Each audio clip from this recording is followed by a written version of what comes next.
15 तारीख से गुप्त नवरात्रे प्रारंभ हो जाएंगे। जब नवरात्रे प्रारंभ हो, गुप्त नवरात्रे प्रारंभ हो, गुप्त नवरात्रे का मतलब होता है कि गोपनीय रूप से शिव की और शक्ति की आराधना करना, एकांत में बैठकर।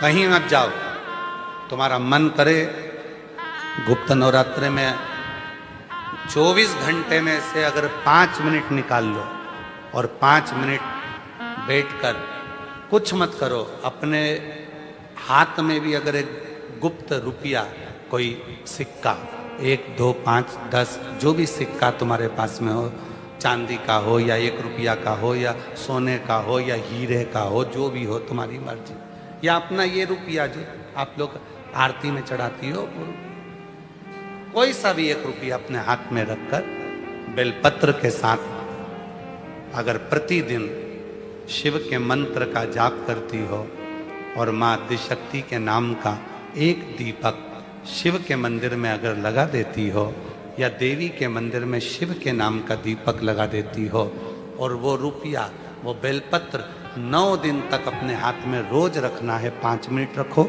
2 मिनट रखो, और उस रुपए और बेलपत्र को अपने पास रखो।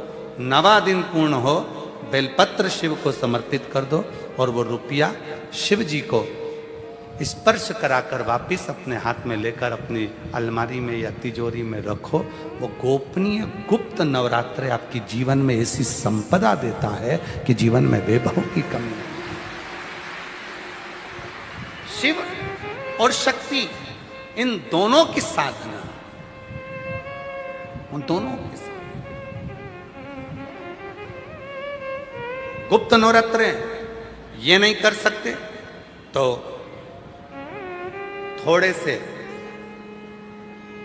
अनार का रस या अनार के दाने, थोड़े से 2-4 दाने प्रतिदिन अनार के दाने 2-4 अपनी माता रानी के, शिव के स्मरण में, अपना घर का जो मंदिर हो जिसमें भगवान बैठे हों, तुम्हारे घर के मंदिर में जो भी भगवान बैठे हैं, अगर 9 दिन तक लगातार अनार के 2-4 दाने का भी आप रोज माता रानी को अगर भोग लगाती हो, और उस अनार के दाने का या शिव को भोग लगाते हो, उस अनार के दाने का घर के जितने सदस्य हैं, 1-1 दाना अनार का सब खा लें। शरीर में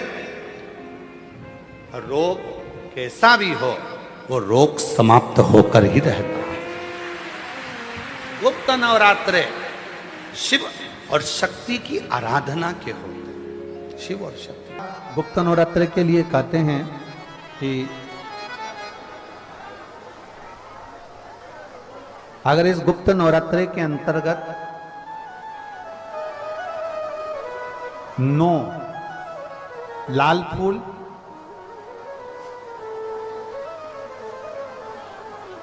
और 5 श्वेत पुष्प, ये दोनों,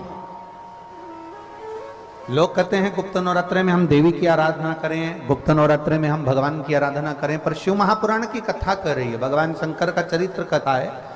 अगर आपने देवी भागवत का स्मरण किया हो, या भगवान शिव की एक पवित्र आनंदमय कथा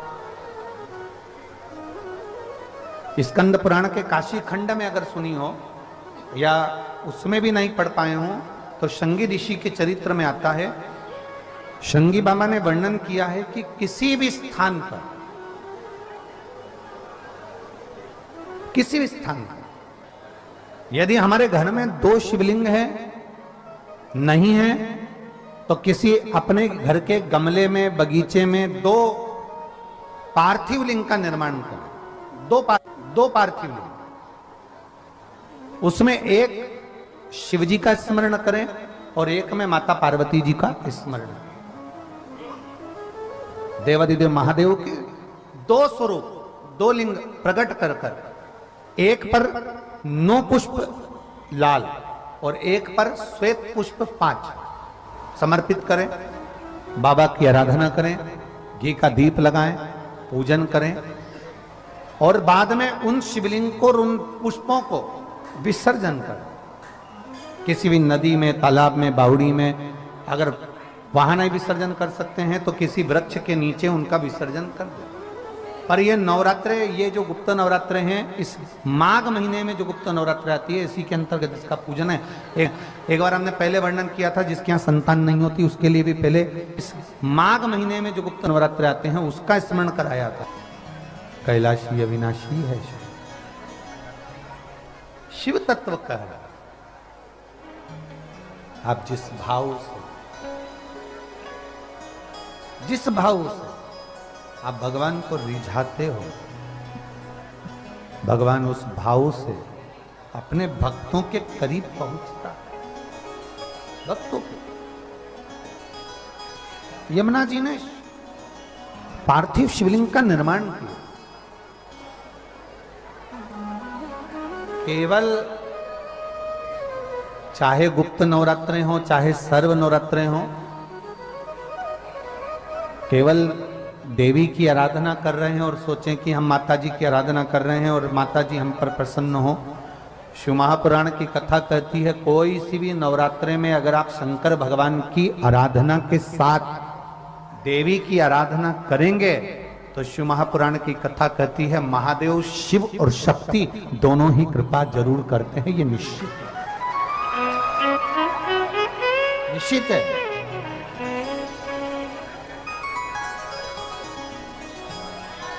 केवल एक शिव की आराधना कर लेना या शक्ति की आराधना कर लेना, हम शिव और शक्ति की दोनों की आराधना एक साथ करें।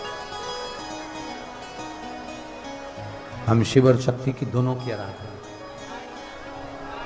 दोनों की आराधना। और हम तो एक बात बहुत अच्छे से कहेंगे, शिव महापुराण की विद्येश्वर संहिता में लिखा है, जो एक बार मुख से श्री शिवाय नमस्तुभ्यम बोलता है उसके मुख का दर्शन करने पर मात्र 1000 अश्वमेध यज्ञ का पुण्य फल प्राप्त हो जाता। केवल श्री शिवाय नमस्तुभ्यम बोलने वाले के मुख का दर्शन मात्र कर लेने से ये फल की प्राप्ति हो। दिन भी मुंह का लग जाए, कभी नवरात्रे पड़े, चाहे गुप्त नवरात्रे हो चाहे संपूर्ण विश्व को ज्ञात चैत्री और कुमार के नवरात्रे हो, हर नवरात्रे में आप एक विशेष ध्यान रखें प्रत्येक नवरात्रे में कि हमें शंकर भगवान के शिवलिंग की पूजन करनी। और एक और बात समझ लें, 2 शिवलिंग का निर्माण नहीं भी कर सकते हैं तो एक शिवलिंग का निर्माण करें और उस शिवलिंग के पास में ही एक छोटा सा मिट्टी का ढेला रखकर मां जगत जननी जगदम्बा का भी पूजन कर सकते। आपको नहीं बनाना 2 शिवलिंग, तो एक शिवलिंग एक मिट्टी का थोड़ा सा। ऐसा नहीं है कि मेरी माता दुर्गा भवानी पिंडी के रूप में नहीं पूजाती है। अगर मेरी माता पिंडी के रूप में नहीं पूजाती तो वैष्णो देवी में 3 पिंडियां विराजमान नहीं हो पाती। जितने जितने शक्तिपीठ हैं, आप प्रत्येक शक्तिपीठ में दर्शन करने के लिए जाएंगे तो वहां पर भी आपको पिंडी का दर्शन होता ही है। प्रत्येक शक्ति, ऐसा नहीं कि मेरी मां पिंडी के रूप में फिर पूजाती नहीं है, वो भी पूजाती। आप जिस भाव से भजेंगे, जैसे हम कहते हैं हमारे शहर में, हमारे सीहोर नगर में कुबेरेश्वर धाम कंकर शंकर की भूमि है, मतलब वहां जो गया है वो कंकर शंकर की आराधना करने के लिए गया है, कंकर शंकर की पूजन करने के लिए। संपूर्ण देशवासियों को बधाई देता हूं कि आज गुप्त नवरात्रे के पहले दिन से ये शिव पुराण की कथा प्रारंभ हो रही है। और आप सबको मालूम होगा 4 नवरात्रे होते हैं, उन 4 नवरात्रे में 2 नवरात्रे गुप्त माने गए, और उसमें भी जो आषाढ़ महीने का जो नवरात्रा आता है, जो आज से प्रारंभ हुआ है, कहते हैं अगर कोई स्थिर होकर एकांत में बैठकर भगवान शंकर के नाम का मात्र संबोधन श्रवण कर लेता है, सुन ले, गुनगुना ले, शिव को याद कर ले, तो कहते हैं शिव और शक्ति की दोनों की कृपा उसके ऊपर बनी ही रहती है। आज से नवरात्रे प्रारंभ हुए हैं, 9 दिन तक ये गुप्त नवरात्रि के 9 दिन, अगर आपको ऐसा लगता है कि शिवजी आप बाबा मेरी नहीं सुन रहा, बहुत संघर्ष का जीवन चल रहा है, बहुत परेशानी का जीवन चल रहा है, बहुत कष्ट का जीवन चल रहा है और कोई मंजिल, कोई राह, कोई मार्ग दिख ही नहीं रहा, तुम्हारा कैसा भी दुख है, जो आज गुप्त नवरात्रि प्रारंभ हुए हैं, आज से 9 दिन तक का एक नियम ले लो गुप्त नवरात्रि में कि मुझे शिवजी के मंदिर में अशोक सुंदरी वाली जगह पर एक बेलपत्र मां हेमवती माता के नाम से, कौन सी माता? हेमवती, मां हेमवती के नाम से एक बेलपत्र अशोक सुंदरी वाली जगह पर समर्पित करूंगी। 9 दिन का एक नियम धारण करो और 12वें या 15वें दिन आप देखिए आपका जो दुख है मेरा बाबा उसको काट कर ही रहा है।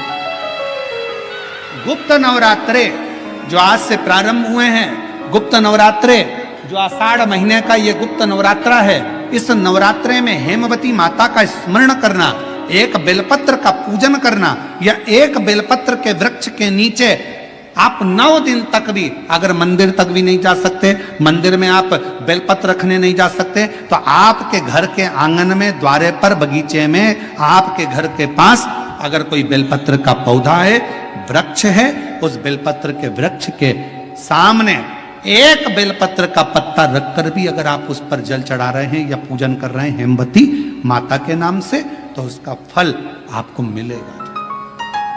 और मान लो बेलपत्र का वृक्ष भी नहीं है, हम मंदिर भी नहीं जा सकते, हम कहीं नहीं जा सकते, घर से बाहर कैसे निकलें, पानी तेज है, जलवृष्टि हो रही है, बहुत सा पानी है, तो क्या करें? अपने घर में जो शिवलिंग है, तुम्हारे घर में अगर जो शिवलिंग है, तुम्हारे घर में जो शिवलिंग विराजमान है, उसी शिवलिंग के साक्षी में, सम्मुख में भी अगर हेमवती माता का नाम लेकर अगर एक बेलपत्र समर्पित करोगे 9 दिवस तक, तो उसका फल मिलेगा जरूर, उसका फल मिलेगा। फिर से बोलो, कौन माता? हेमवती। कौन है ये? शिव महापुराण की कथा कहती है, जब माता पार्वती जी हिमालय राज के घर में प्रगटी और हिमालयों की कंदरा में बैठकर मां पार्वती जी तप साधना में लीन हुई, जितनी परीक्षा भगवान शंकर ले सकते थे शिव जी ने सारी परीक्षा ली। ब्रह्मदेव परीक्षा लेने आए, भगवान नारायण परीक्षा लेने आए, इंद्रदेव आए, सप्तऋषि आए, सारे साधु संतों को परीक्षा लेने भेजा, पर मां उन परीक्षाओं में पास होती चली गई। तब भगवान शंकर ने दर्शन देकर कहा, पार्वती आज से तुम्हारा नाम हेमवती रहेगा। सुनो पार्वती, तुम्हारे इस नाम की आराधना जो तुम्हारे गुप्त स्वरूप में करेगा, उसको मनवांछित फल की प्राप्ति हो जाएगी। और वो फल, आज कथा अगर प्रारंभ हुई है और आप लोगों को मौका मिला है, तो इस कथा का स्मरण अपने जीवन में जरूर करें। क्या पता भोलेनाथ जी ने बेजापुर वालों पर बड़ी कृपा करी है, बहुत बड़ी कृपा करी, जो नवरात्र में कथा मिली और आप लोगों को ये कथा का चरित्र श्रवण करने को पहले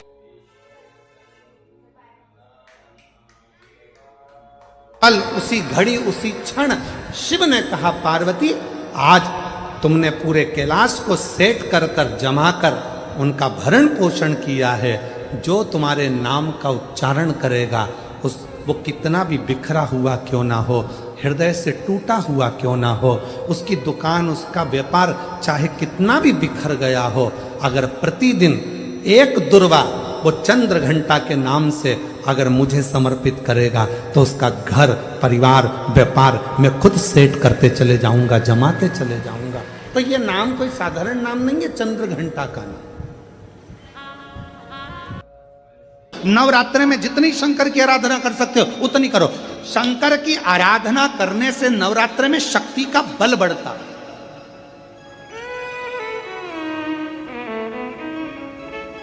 शक्ति का बल। क्यों गुरुजी नवरात्र में शंकर जी की आराधना क्यों करना चाहिए? हमने कहा अगर माता रानी से जो मांगना है तुम्हें, अगर तुमने नवरात्रे में शिव जी की आराधना करिए, शंकर की कथा सुनिए, शंकर की आराधना करिए, शिव स्तुति करिए, शंकर को एक लोटा जल चढ़ाया, मां आद्य शक्ति तुम्हारे पर कृपा करेगी। क्यों? क्योंकि जिस स्थान पर शिवलिंग रखा होता है और जो हस्त कमल है वो मां पार्वती, जगत जननी, दुर्गा, भवानी है। जब हम जल चढ़ाते हैं मां आद्य शक्ति, अम्बा, जगदम्बा, 64 योगिनियों पर वो जल चढ़ जाता है और जगत जननी नवरात्र में प्रसन्न हो जाती है। वो जल की इतनी महत्वता है। आद्य शक्ति को प्रसन्न करना है, नवरात्र में शिव जी को जल चढ़ाओ।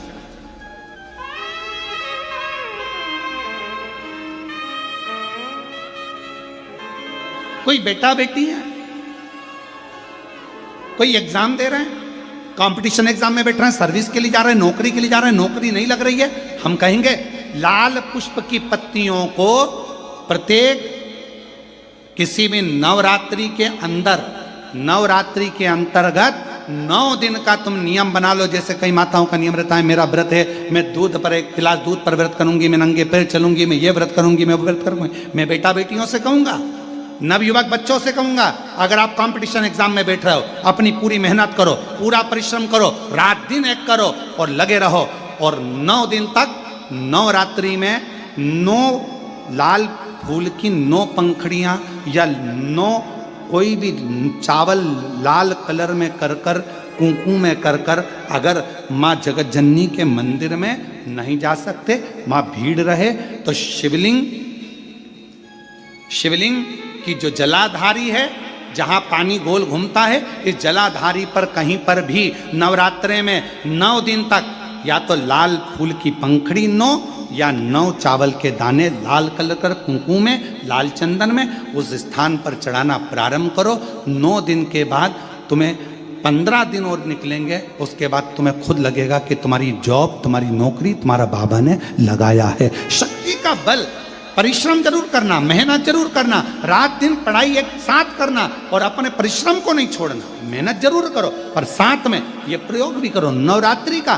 देखो शिव और शक्ति का बल तुम्हें प्रसन्नता देता है कि नहीं देता? शिव शक्ति का बल हमें प्रसन्नता देता है कि नहीं देता?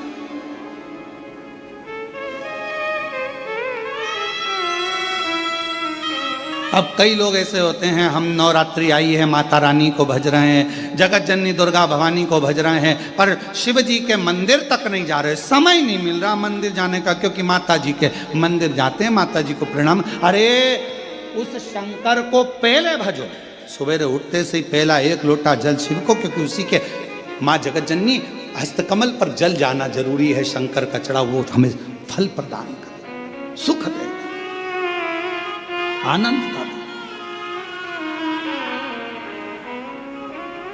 और महादेव नमन चरणों में स्वीकार कीजिए, सबका किया है मेरा भी उद्धार कीजिए, उद्धार कीजिए।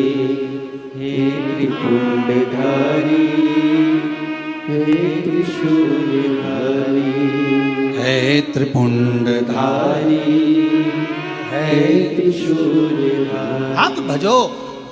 दुनिया के लोग कहते हैं देवी जी के लिए चुनरी चाहिए, देवी जी के लिए सुहाग सामग्री चाहिए, देवी जी के लिए पुष्प चाहिए, माता रानी के लिए ये चाहिए वो चाहिए। पर याद रखना, शिव महापुराण की कथा कहती है, जिस लड़का लड़की की शादी ना हो, 25-30 साल के हो गए, 32 साल के हो गए, 40 साल के हो गए, तो भी विवाह नहीं हो रहा, उसको एक नियम बना लेना चाहिए। नीम के पेड़ के नीचे घर में से 1 लोटा जल भरकर नीम के पेड़ में चढ़ाना प्रारंभ कर दो। जो कुल की देवी होती है वो स्वयं माद्य शक्ति शीतलता धारण कर कर उसका मंगल विवाह कराई देती है।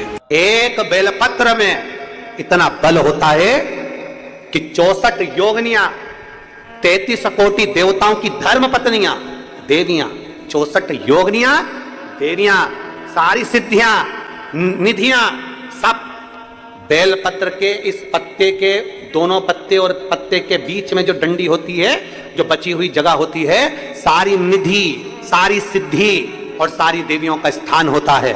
जब हम एक बेलपत्र को दिल से अपनी कामना कर कर देवाधिदेव महादेव को, ये शिवलिंग जलाधारी, ये जल बहता है, बेलपत्र समर्पित करते हैं दक्षिण में बैठकर जब दंडी का मुख उत्तर की ओर कर कर बेलपत्र अपने मन से कामना कर कर शिवलिंग पर समर्पित करते हैं, तो ऐसी कोई कामना नहीं जो मेरा महादेव पूरी ना करता।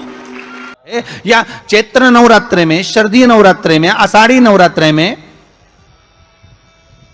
आदिक पौष नवरात्रि में हम शंकर की, हम जगत जननी जगदम्बा की जब स्थापना करते हैं, या हम नूतन घर का प्रवेश करते हैं, या गणेश जी की स्थापना करते हैं, या कोई दुकान को प्रवेश करते हैं, या कोई शुभ कार्य करने के लिए अग्रण्य होते हैं, तो हम कलश की स्थापना क्यों करते हैं? आज शिव महापुराण में शुरुआत में अपन शिव और पार्वती की यही संवाद को लेकर चलते।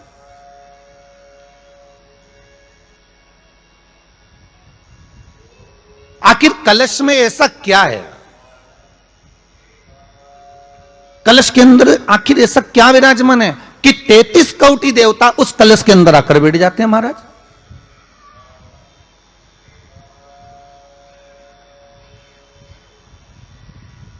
आप कोई यज्ञ करने जा रहे हो, आप कोई पोथी पुराण करने जा रहे हो, आप कोई अच्छा कार्य करने जा रहे हो, तो ब्राह्मण देवता कह देते कलश की स्थापना होगी, कलश की शोभा यात्रा निकलेगी, कलश यात्रा निकलेगी, कलश विराजमान होगा। और आज हर की पौड़ी पर, प्रयागराज में, या उज्जैनी में, नासिक में जो बड़े बड़े कुंभ के मेले होते, कुंभ का मतलब भी तो कलश से होता है, उसकी महत्वता क्यों है? उस कुंभ की, उस घड़े की महत्वता कहां से प्रकट हो गई?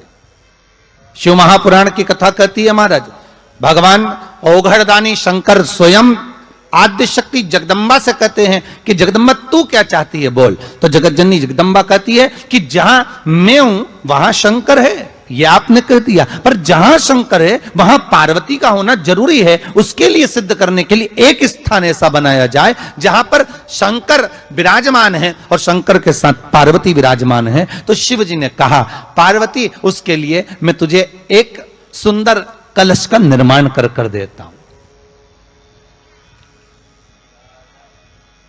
दुनिया का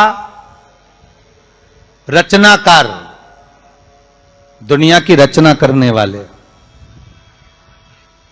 महाराज, संपूर्ण ब्रह्मांड की रचना करने वाले, जिनको भगवान शिव ने स्वयं ब्रह्मदेव से कहा है कि ब्रह्मा जी तुम सृष्टि खंड को आगे बढ़ाइए, सृष्टि की रचना करिए। और आज ही के दिन, यही चैत्रीय प्रतिपदा के दिन,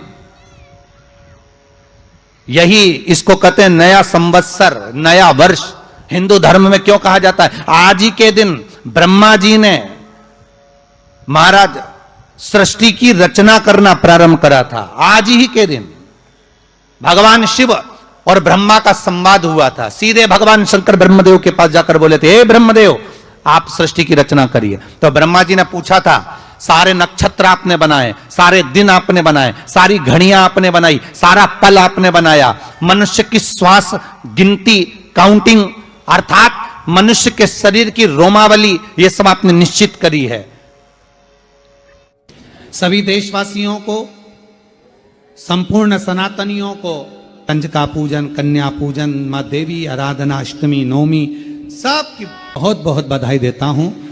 आज भी मां कांगड़ा, मां चिंतपूर्णी, मां मनसा, मां करोली, मां वैष्णवरानी, मां ज्वाला, जितनी जितनी शक्तिपीठ है, सारी शक्तिपीठों में आज भी हलवे और चने का भोग लगता है। आज भी चना हलवा का भोग लगता। कोई पूछे उनसे, क्यों साहब ये चने का भोग क्यों लगता है, ये हलवे का भोग क्यों लगता है? तो गुड़ की जगह हलवा है, पर चना आज भी उसी जगह पर है। चने का भोग आज भी मां आद्य शक्ति को लगाया। मां तुम ही जग की माता, तुम ही हो भरता, मैया तुम ही हो भरता, भगतन के दुख हरता, संकट के दुख हरता, सुख संपत्ति करता। ओम जय अम्बे गौरी। मां करुणा सागर, करुणा करने वाली, दया सागर, दया करने वाली। ना करिए, पूजन करिए, अर्चना करिए। इसलिए शिव महापुराण की कथा कहती है, अगर किसी कोई व्यक्ति बहुत बीमार रहता है, शरीर में कष्ट रहता है, उसको भोजन नहीं भाता, भूख नहीं लगती, भूख नहीं लग रही, भोजन नहीं भा रहा, भोजन नहीं भा रहा, भोजन अच्छा नहीं लग रहा, भूख नहीं लग रही, शरीर में अन्न नहीं लग रहा, दुबला पतला होते जा रहा है, शरीर खराब होते जा रहा है, तो उससे निवेदन है, अगर बन सके तो प्रयास करना। आप किसी भी देवी के मंदिर में जाकर, किसी भी देवी के मंदिर में जाकर एक दुर्वा, एक बेलपत्र माता के मंदिर में मां शकंभरी के नाम से रखना। उस दुर्वा को वापिस लाना, बेलपत्र को वापिस लाना। बेलपत्र सुबह के समय खाना और दुर्वा शाम के समय खाना। ये दो, एक बेलपत्र एक दुर्वा, लगभग 5 या 7 दिन तक लगातार आपने अगर कर लिया तो भूख भी लगेगी, भोजन भी भाएगा और स्वाद भी आएगा, आपको अच्छा लगेगा। शकंभरी माता का स्मरण कर कर जीव उधर पोषण कर लेता है, उधर भर लेता है। कुछ चिंता कर। अम्बे है मेरी माँ, दुर्गा है मेरी माँ, बोलो जय माता दी, बोलो बोलो बोलो जय माता दी, बोलो बोलो।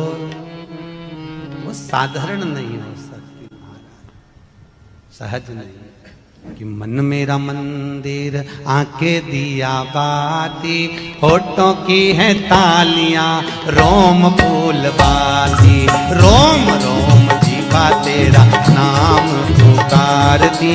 आरती ओ मैया,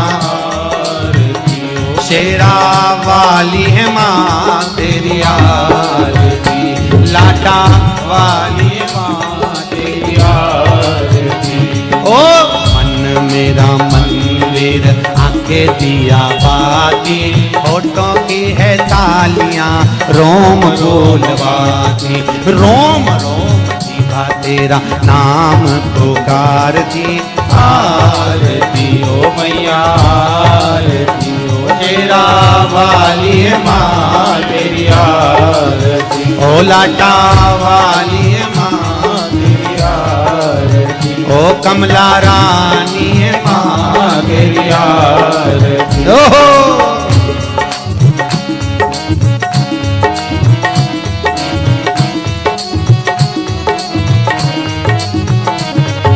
प्रेम से बोलो जय माता दी, सारे बोलो जय माता दी, मैं नहीं सुनिया जय माता दी, सारे बोलो जय माता दी, माँ कमला रानी, जय माता दी, माँ जग कल्याणी, जय माता दी, माँ अम्बे रानी, जय माता दी, माँ तुलजा रानी, जय माता दी, जय माता दी, जय माता दी।